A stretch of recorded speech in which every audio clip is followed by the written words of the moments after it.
Hey guys, welcome back to another video. Today we're going to be taking a look at the brand new 1:72 scale Westland Wessex from Airfix. This is a highly anticipated kit, so let's check it out.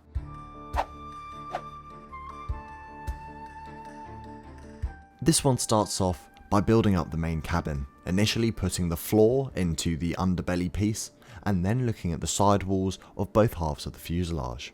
This task is completed by using a plethora of pipes, lumps, bumps and boxes to really make the interior of this cabin feel really busy and also functional.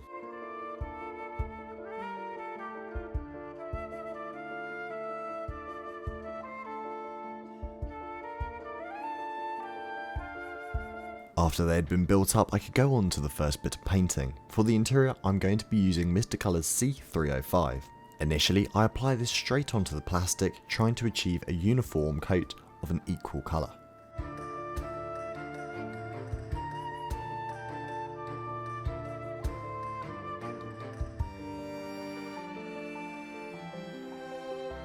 Now, to help highlight some of that brilliant internal ribbing, I'm going to be post shading a lightened version of that Mr. Colour HC.2. This is applied on the interiors of each of these panels and it creates quite a nice stressed skin effect.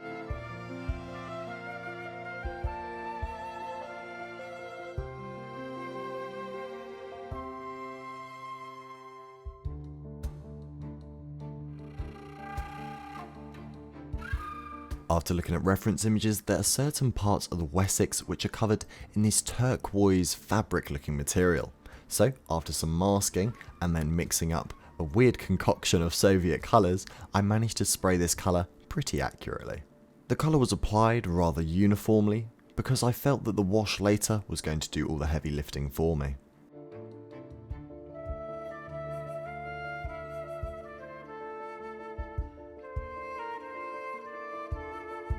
Now it was time to get back to a little bit of assembly, putting all of the seating within the interior. It's good to know that all of the seating you can see here is actually moulded out of one piece. That makes assembly and painting 10 times quicker.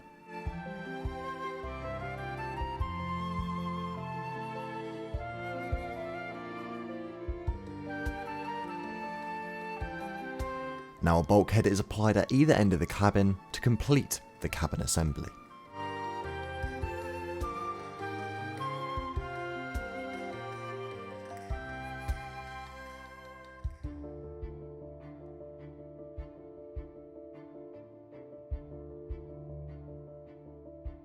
This whole assembly was then given a generous coating of GX100 in preparation for the weathering techniques going on later. But for now, I can turn my attention to building up the main cockpit. I start off by populating this rear bulkhead with seats and other details.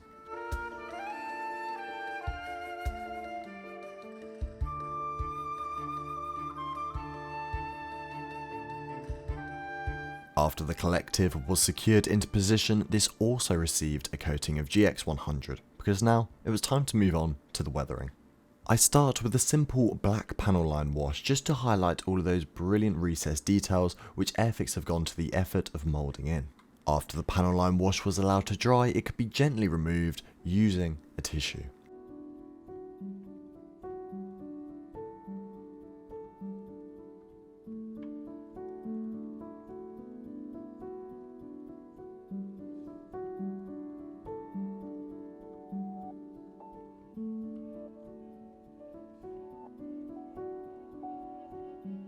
After allowing the panel line wash to dry, it could then be coated in VMS's matte varnish. This really brought everything back down and made all of the painting and also the wash pop that little bit more. The matte varnish is also the perfect base for utilising the lock and load system. I didn't want to do metallic chips within the cabin, instead scuff marks seemed far more appealing to me. So using the black pigment, I slowly went around tapping it and it created these really authentic looking scuffs and scratches all over the cabin.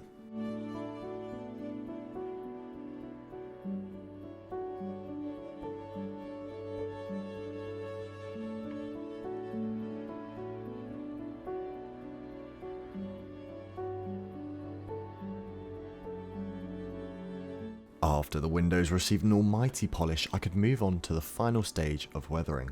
And that was going to be using some pigments to make the cabin feel far more lived in, used, and utilitarian.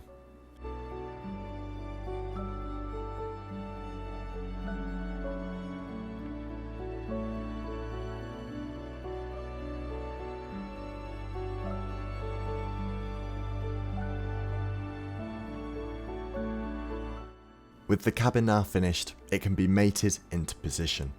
It slots in a positive way into one side of the fuselage half. You can see there's a nice big ridge which the rear bulkhead can slot and lean against. Once I'm confident that that is secure, I can start to build up the front section of the Wessex. This includes the cockpit.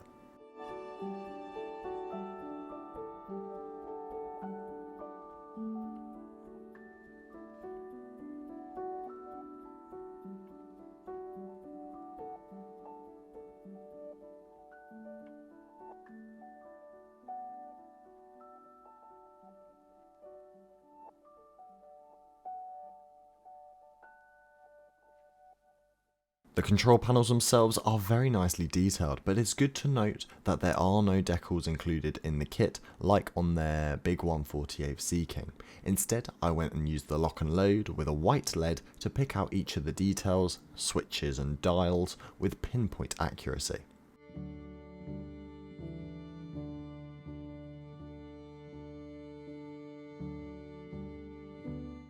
The base of the rotor blade can then be built up before being cemented behind the cockpit.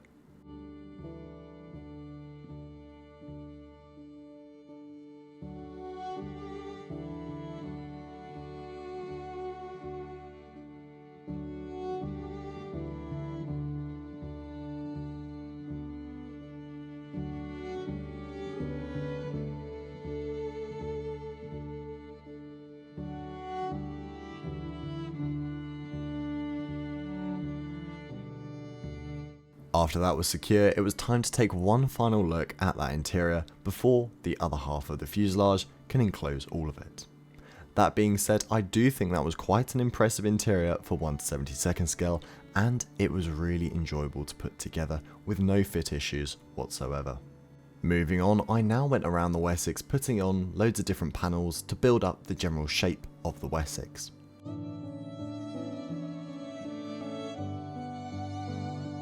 It was now time to build up that iconic bulbous nose section that the Wessex has. Airfix have done their best to engineer a solution to this nose which minimises the amount of seam lines you have to contend with.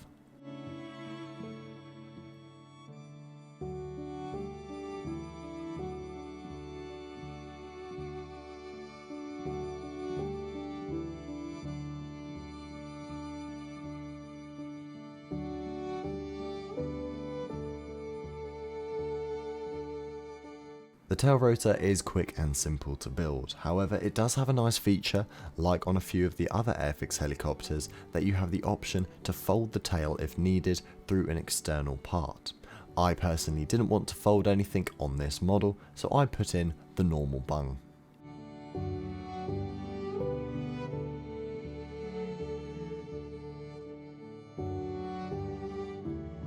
When I was getting the glazing ready, I noticed that the decal should apparently only be going onto this flat piece of plastic and not onto the one with the raised detail. I'm not too sure why this is, but nonetheless I followed what the instructions said. After this, I cemented it into the under portion of the glazing before moving on. An overhead control panel is also cemented to the underside of the glazing. Any of these parts I used ultra glue when cementing them, just in case I got any poor reactions with normal cement.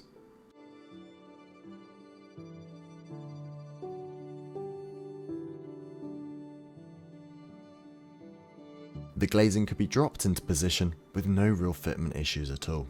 After that, I used some sponges and also made sure everything was masked off before giving the entire airframe a coating of Mr. Finishing Surfaces 1500 Black as a base for the painting. After this, I started to look at the underside. Initially, I'm going to be using Mr. Colour C305 to create a pre-shade for the black underside. I'm going to be doing the box art scheme, Scheme A, which I think has the perfect balance between a bit of colour but a bit of camo.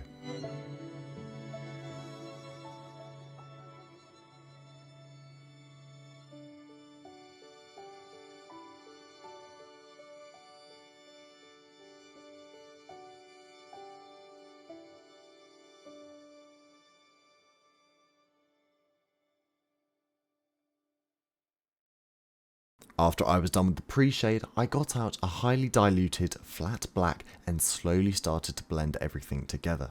I made sure it was highly diluted just so I didn't overpower and lose any of that pre-shade. And once I was happy, that was a quick yet effective way to paint a black underside.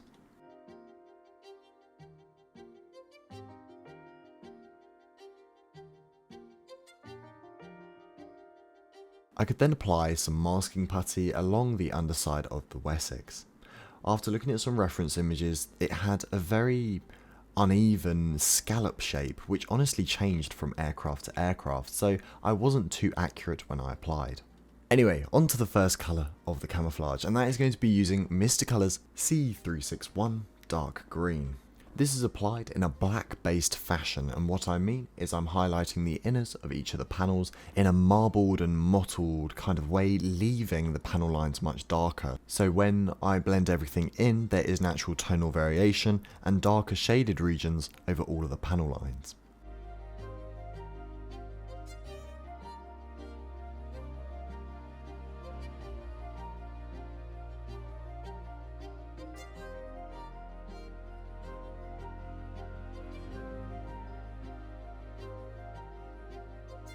This process is then repeated identically, but this time for Mr. Colour C362, which is Ocean Grey. And yes, I do know that these should have been dark Ocean Grey, but in my mind, the Mr. Colour's offering of Ocean Grey is already dark enough. The challenge when applying this Ocean Grey was getting so up close and keeping a really tight edge around the camo. After looking at references, it was actually a soft edge camo, or at least from what I could tell. But trying to recreate that on 70-second scale really put my airbrushing to the test, but I was really happy at how it came out.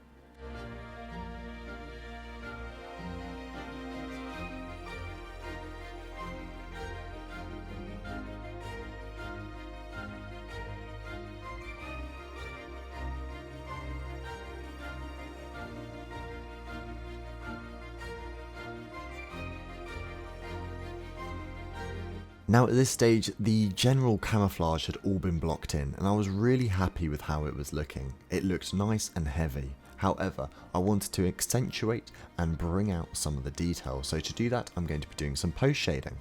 I mixed up two new paints, both of the same colours, but this time with 1 or 2 drops of white in the mixture.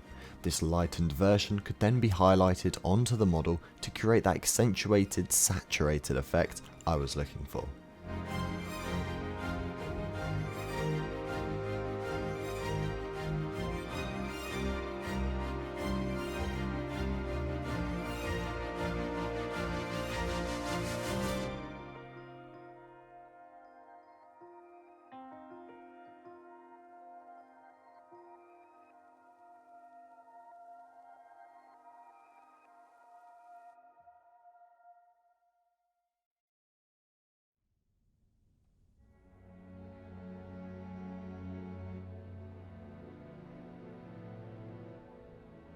Once I was happy with how it was looking, I could then get the masking tape out and start to mask off a couple of the more scheme specific elements.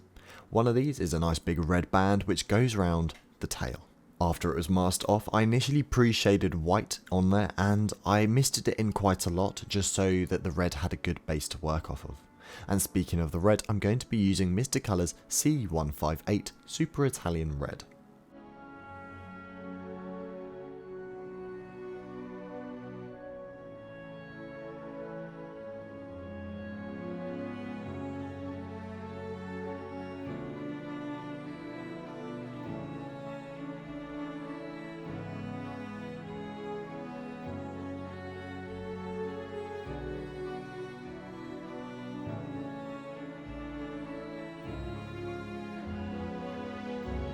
Once the masking tape has been removed, that concludes the paintwork.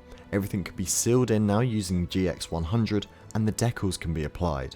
The decals are printed by Cartograph, so you know exactly what you're getting here. They went down an absolute treat. Within minutes they were already conforming to all of the underlying detail. I left them overnight to cure, then once again another layer of gloss varnish, and I can move on to weathering. Starting on the underside, I'm going to be using a neutral grey wash to pick out all of the panel lines. Using a lighter wash on a dark surface usually gives off quite a nice dusty and weathered appearance. After that dries, it will be wiped off once again using a tissue, and then I can repeat the process on the rest of the aircraft, but this time using a black wash instead of grey.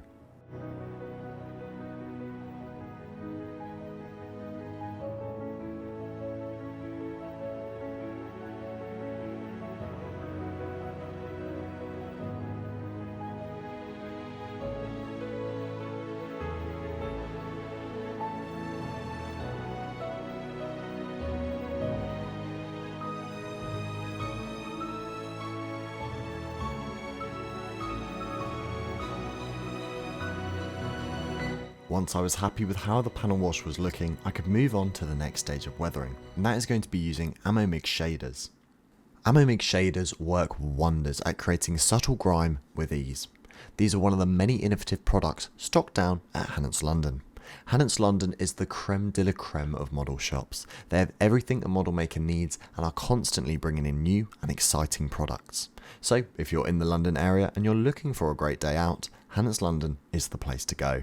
Anyway, after using shaders all over the aircraft, it really helped to kind of make the aircraft look more blocky and more rugged, and I loved how that looked.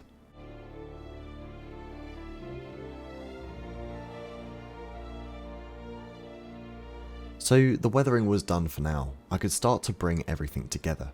Initially, the nose went on and it looked absolutely great. Following this, the exhaust stacks went into position. I was a little bit disappointed that I didn't spend more time cleaning up the seams on here, but they were just so small and the seams weren't going. Something for me to improve on next time. Moving on to the underside of the Wessex, there were plenty of pipes and antennas which had to be secured.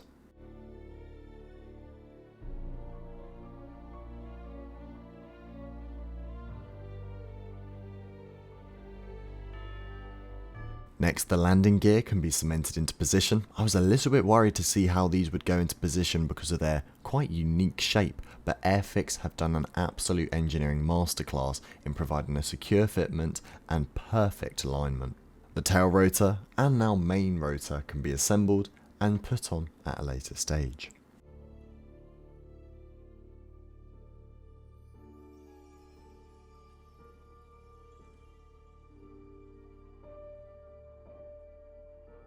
At this stage I took the plunge and I matted the entire airframe down to VMS's matte varnish. However, I did run into a small issue with almost silvering along a couple of the panel lines. I have had this before from VMS's varnish and it usually means that I've had that bottle of varnish for a little bit too long. So it was a slight disappointment, but hey, what can you do? Anyway, the masking could be removed and it revealed that actually my homemade masking job wasn't too awful. A quick victory polish made sure the glazing was looking crisp and clear. This process was then repeated for the side window doors, yes that is my technical name that I'm going to call them, and these were secured with ultra glue.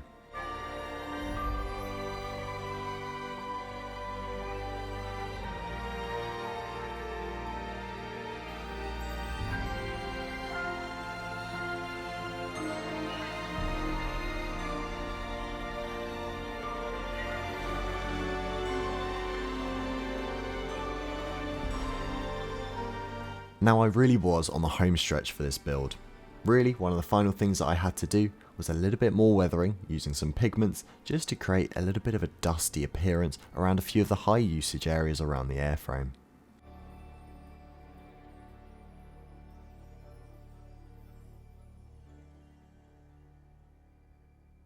After this, there was a small bit of rigging for me to do, and then the main rotor could be put onto the airframe, and that concludes this build.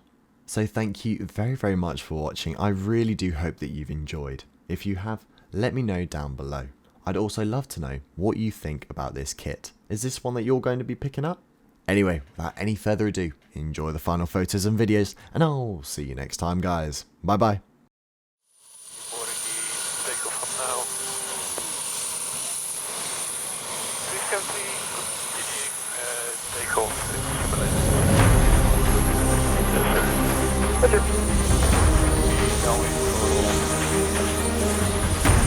Hop over, stick with the